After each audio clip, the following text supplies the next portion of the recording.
नमस्कार, न्यूज 18 मध्य प्रदेश छत्तीसगढ़ देख रहे हैं आप और मैं हूं आपके साथ अवंतिका श्रीवास्तव। नमस्कार, मैं हूं आशीष त्रिपाठी आपके साथ और महासंग्राम 2023 की बात करेंगे, यानी चुनावी खबरों पर नजर डालेंगे। और शुरुआत इस वक्त की बड़ी खबर से। कांग्रेस की सभी सीटों पर नाम लगभग तय हो गए हैं। उलझी सीटों पर अब आलाकमान फैसला लेगा, जिसमें केसी वेणुगोपाल के साथ भी मीटिंग हुई है और दूसरी लिस्ट में लगभग 36 नाम तय हो गए हैं। कुछ महत्वपूर्ण नाम जो कि निकलकर सामने आए। भरतपुर से गुलाब कमरो, मनेन्द्रगढ़ से प्रभा पटेल, बैकुंठपुर से अंबिका सिंहदेव, प्रेमनगर से भानु प्रताप सिंह। ये कुछ ऐसी सीटें हैं जिन्हें लेकर कहीं ना कहीं सहमति बनती हुई नजर आ रही है। लुंड्रा से डॉक्टर प्रीतम राम, लहलूगा से चक्रधर सिंह सिदार। ये कुछ ऐसी सीटें जहां पर लगातार मंथन भी हुआ लेकिन आम सहमति बन गई। धर्मजयगढ़ से लालजीत सिंह, रामपुर से श्यामलाल कंवर, कटघोरा से पुरुषोत्तम कंवर। ये तमाम नाम जो कि बैठक में चर्चा का विषय रहे। आने वाले समय में कांग्रेस जल्द ही लिस्ट जारी कर सकती है, इसकी भी पूरी संभावनाएं। कुछ ऐसी सीटें जहां पर स्थिति अभी भी उलझती हुई नजर आ रही है। अंतिम फैसला वहां पर आला कमान का होना है और मुझे लगता है आशीष ज्यादा वक्त अब नहीं लगेगा। बिल्कुल, और जिम्मेदारी दी गई केसी वेणुगोपाल को, जो कि इस मैनेजमेंट में माहिर माने जाते हैं, अच्छे अनुभवी नेता हैं। और कांग्रेस पार्टी के द्वारा जब भी टिकट फाइनलाइजेशन होता है तो केसी वेणुगोपाल की सलाह यहाँ पर बहुत मायने रखती है। और ऐसे में जाहिर है कि कोई ऐसी उहापोह की स्थिति ना हो, कोई खिंचतान ना हो। बंदिका, इसकी वजह से भी केसी वेणुगोपाल को ये जिम्मेदारी दी गई है, जहां पर स्थिति थोड़ी सी उलझ सकती है या थोड़ी, क्योंकि चुनाव का समय, ज्यादातर जो कार्यकर्ता हैं या बड़े नेता हैं वो कोशिश करते हैं कि उन्हें टिकट मिले, लेकिन क्या सभी को टिकट दिया जाना संभव है? बार बार ये प्रश्न उठ ही रहा है। अब ऐसे में इस प्रश्न का उत्तर निकालना और कैंडिडेट्स को टिकट वितरण भी हो जाए और नाराजगी भी ना हो। जो कहावत है हिंदी की, एक बहुत पुरानी और बहुत ही सटीक कहावत है कि सांप भी मर जाए और लाठी भी ना टूटे, तो ये यहाँ पर बिल्कुल सटीक कांग्रेस के लिए बैठ रही। केसी वेणुगोपाल को ये जिम्मेदारी दी गई है कि लाठी को बचा के रखना है और ये टिकट का वितरण भी करना है। और ऐसे में आगे क्या स्थिति रहती है ये देखने का विषय होगा। और न्यूज़ 18 के पास वो संभावित नाम जो हैं वो भी आगे दिखाएंगे। फिलहाल जो नाम तय हुए हैं उनके बारे में ये जानकारी हम आपको दे रहे हैं। दरअसल अब तक जो स्थिति उहापोह की थी वो काफ़ी हद तक स्पष्ट हो चुकी है, लेकिन अब कुछ सीटों पर जहां की पेच फंस सकता है या उलझन वाली स्थिति है, उसके लिए केसी वेणुगोपाल को जिम्मेदारी दी गई है।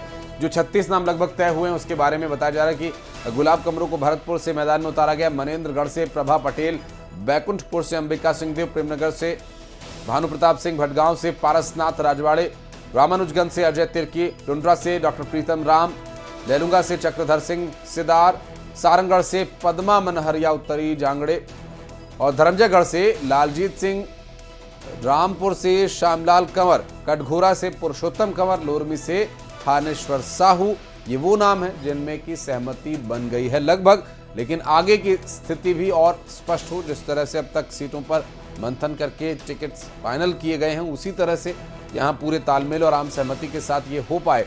तो ऐसे में बैठकों का दौर भी लगातार जारी है और ये बैठकें ये तय करने के लिए कि आगे कहाँ और कैसे किसे चुनावी मैदान में उतारना है। जिताऊ उम्मीदवार की अवंतिका हमेशा तलाश हर पार्टी को रहती है और उसी कुछ राह पर आगे बढ़ रही है कांग्रेस पार्टी भी।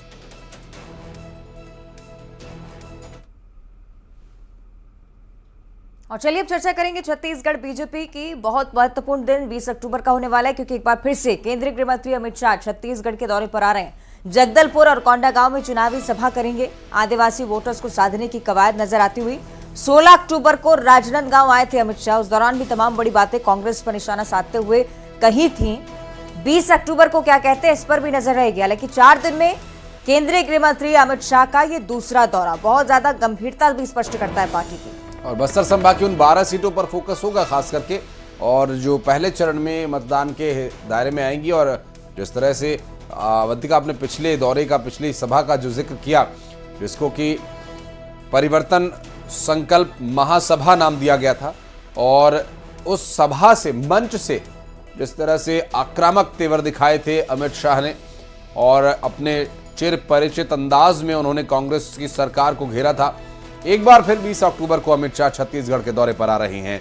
देखना होगा यहां से वो क्या कुछ संदेश देने का प्रयास करते हैं। और आज मुख्यमंत्री भूपेश बघेल राजनांदगांव और कांकेर का दौरा करेंगे। सुबह 11:30 बजे रायपुर से कांकेर के लिए रवाना होंगे। कांकेर में कार्यकर्ताओं से मुलाकात करेंगे और कांकेर के बाद राजनांदगांव जाएंगे मुख्यमंत्री भूपेश बघेल। राजनांदगांव के कार्यक्रम आपको बताएं, आम सभा को यहां पर भी संबोधित करने वाले हैं। चुनावी सीजन लगातार जनसंपर्क बनाने की कोशिश करते वाला कि भेंट मुलाकात का दौर भी आपने देखा है।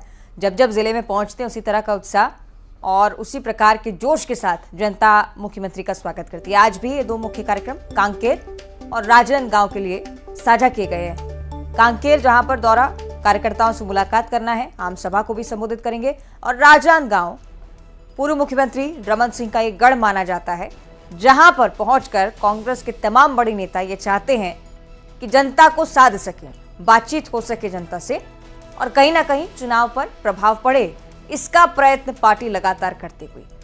ये मिनट टू मिनट कार्यक्रम सुबह 11:30 बजे रायपुर से कांकेर के लिए रवाना होंगे मुख्यमंत्री। कार्यकर्ताओं से सबसे पहले मुलाकात करनी है। कांकेर के बाद सीधे राजनांदगांव में आम सभा मुख्यमंत्री भूपेश बघेल की।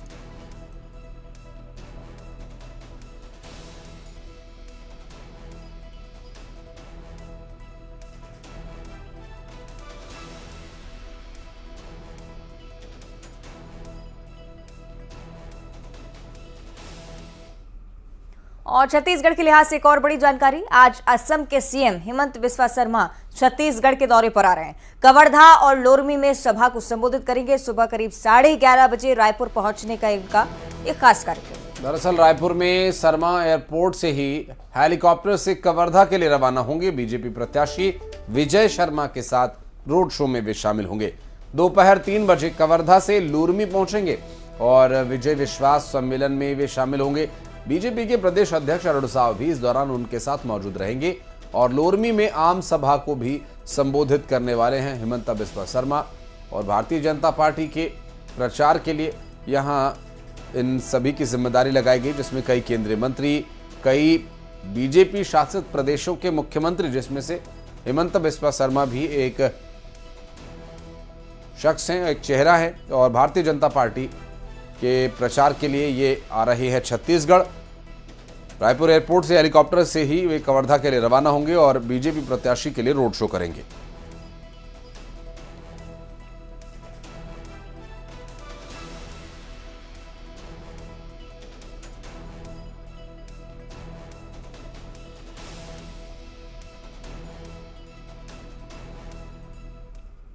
और छत्तीसगढ़ में 2 चरणों में चुनाव होने हैं। निर्वाचन आयोग अब तैयारियों में जुटा हुआ है, जहां संवेदनशील और अति संवेदनशील मतदान केंद्रों के लिए विशेष तैयारियां की गई हैं।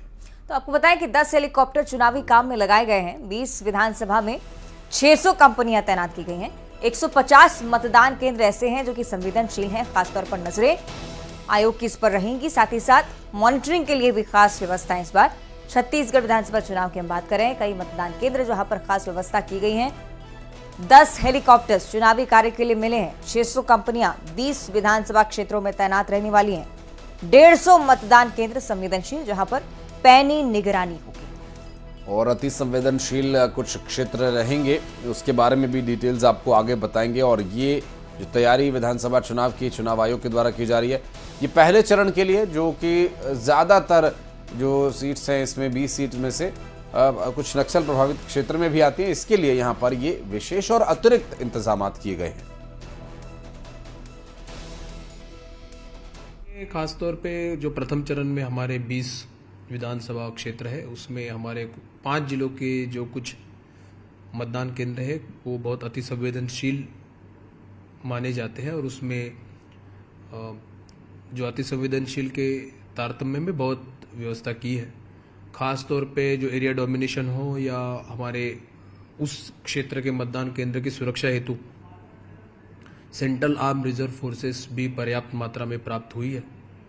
लगभग 600 कंपनीज हमको हमेशा की तरह प्राप्त हुई है, उनको भी डिप्लॉय किया जा रहा है।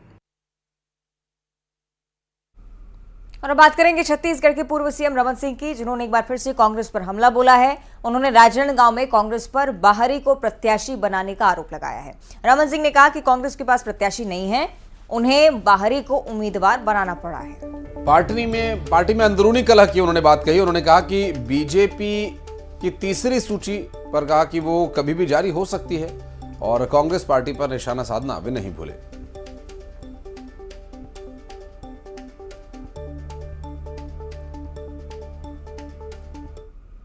क्या है और क्या नहीं है मुझे इसको कहना उचित नहीं है, मगर सबसे महत्वपूर्ण आदमी ये है कि यदि आपको क्या प्रत्याशी ढूंढ रहे थे, राजनांदगांव के 2.5 लाख 3 लाख मतदाता में एक भी आदमी नहीं मिला जो स्थानीय स्तर में चुनाव के मैदान में उतार सके। आपको जिले के बाहर के दूर के लोगों को बुलाने की जरूरत क्यों पड़ गई? राजनांदगांव की जनता यही प्रश्न कर रही है। ये गिरीश देवांगन कह रहे हैं कि आपको विजन लेस बता रहे हैं। मेरा विजन के बारे में 1 घंटा समझना पड़ेगा। छत्तीसगढ़ यहाँ तक पहुँचा है, एक विजन को लेकर पहुँचा है, और छत्तीसगढ़ में जो डेवलपमेंट के 15 साल काम हुए उसके पीछे विजन था। गिरीश जी अभी उस ऊंचाई पे पहुँचे नहीं है, इसलिए उसमें ज्यादा प्रतिक्रिया देने की जरूरत मैं नहीं समझता। और केंद्रीय राज्य मंत्री रेणुका सिंह को मनेंद्रगढ़ के भरतपुर सोनहत से बीजेपी ने प्रत्याशी बनाया, जिसके बाद से केंद्रीय मंत्री क्षेत्र में चुनाव प्रचार में जुटी हुई है। कांग्रेस रेणुका सिंह को बाहरी प्रत्याशी बता रही है। इसका जवाब भी हालांकि रेणुका सिंह ने दिया, इसे अपना मायका बता दिया है। जिले में मंत्री, विधायक, सांसद के तौर पर अपनी उपलब्धियां भी वो बता रही थी। साथ ही साथ ये भी कहा कि कांग्रेस अपने अपने घर में झांके, उसके बाद मुझसे बात करें। अविभाजित कोरिया जिला मेरा मायका है, कहना है रेणुका सिंह का।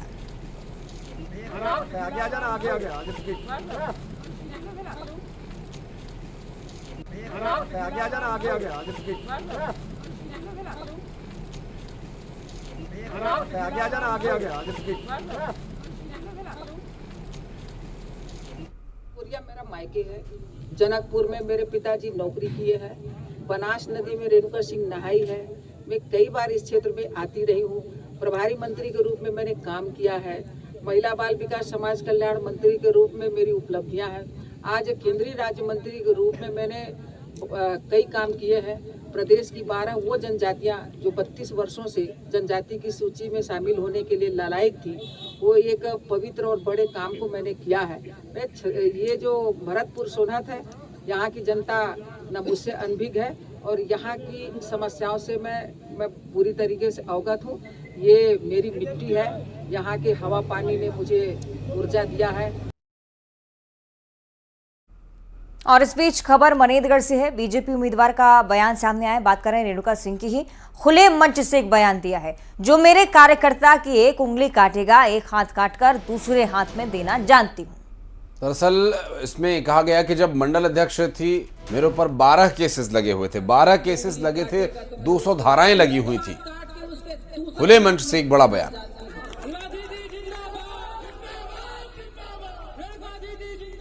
मैं वो नेता हूँ, मैं वो कार्यकर्ता हूँ कि जो मेरे कार्यकर्ता की उंगली काटेगा तो मैं उसके एक हाथ काट के उसके दूसरे हाथ में भी देना जानती हूँ।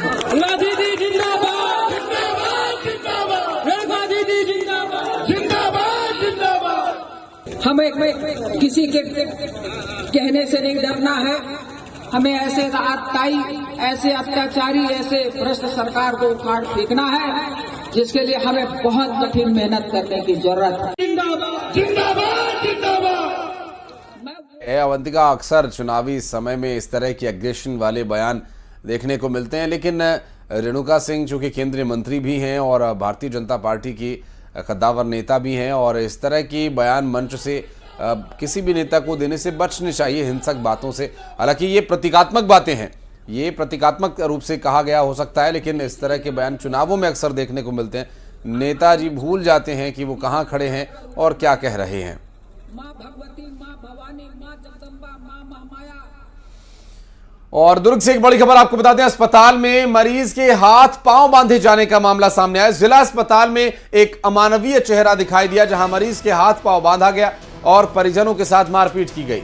मरीज के हाथ पैर बांधने का एक वीडियो भी सोशल मीडिया पर लगातार वायरल हो रहा है।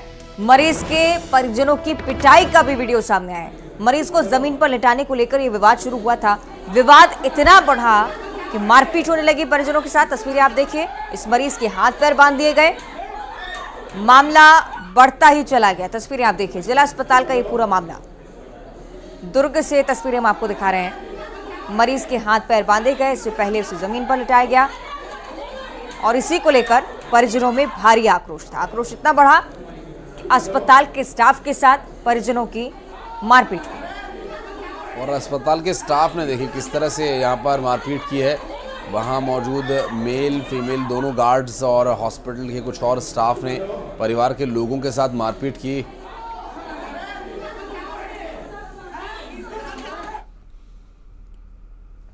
और छत्तीसगढ़ विधानसभा चुनाव की तारीखों की घोषणा होते ही आचार संहिता लागू हो गई और पुलिस प्रशासन को इस पर सख्ती बरतते अब देखा जा रहा है, जिसके बाद सघन चेकिंग अभियान चल रहा है। इस दौरान बड़े पैमाने पर कैश और ज्वेलरी बरामद की जा रही है और इसी कड़ी में बिलासपुर, महासमुंद, बलौदाबाजार चेकिंग के दौरान लाखों रुपए के गहने बरामद किए गए। बिलासपुर की अगर बात करें तो एक कार से 7 लाख रुपए पाए गए हैं। दूसरी जगह बिलासपुर में ही एक कार से 5 लाख रुपए की कीमत के सोने चांदी के गहने बरामद किए गए हैं। महासमुंद की भी तस्वीर आप देख रहे हैं। करीब 6,95,000 रुपए यहां से भी जब्त किए गए। बलौदाबाजार में 2,62,000 रुपए बरामद किए गए। 4 अलग अलग तस्वीरें अलग अलग जगहों से आप आपको दिखा रहे हैं। आचार संहिता लगने के बाद से पुलिस एक्शन मोड में और एक एक कर तमाम सामग्रियां जो कि फ्रीबीज के तौर पर बांटी जा सकती थी, हो सकता था इसी और आशंका, और इसी के चलते जब्त की गई हैं। कुछ लोगों को भी गिरफ्तार किया गया।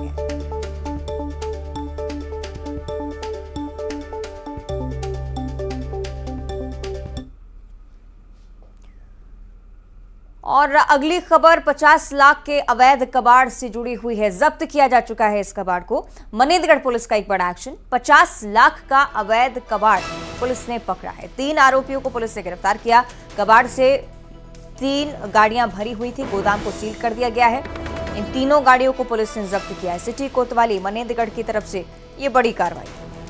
और तस्वीरें आपकी टीवी स्क्रीन पर आप देख सकते हैं। ये दरअसल वही कबाड़ है जिसे कि जब्त किया गया है। ये अवैध रूप से रखा हुआ था यहाँ पर और 3 गाड़ियों को वहाँ से जब्त किया गया और उस गोदाम को सील कर दिया गया जिसमें ये सब कुछ वहाँ रखा हुआ था। सिटी कोतवाली मनेंद्रगढ़ के द्वारा बड़ी कार्रवाई की गई। 50 लाख रुपए का ये अवैध कबाड़ जब्त किया गया है और 3 गाड़ियाँ भरकर ये कबाड़ यहाँ रखा हुआ था। 50 लाख रुपए इसकी लगभग अनुमानित कीमत बताई जा रही है।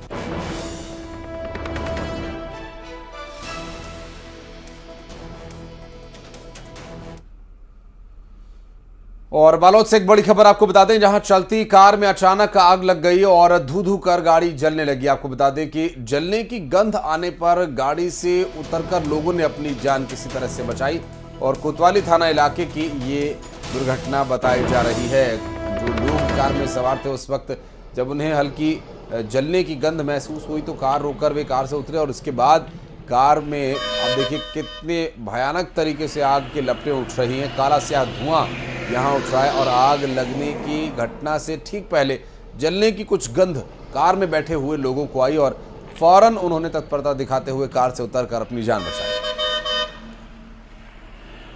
ये तस्वीरें आप लगातार देख रहे हैं। राहत भरी बात है कि समय रहते सभी लोग कार से उतर गए।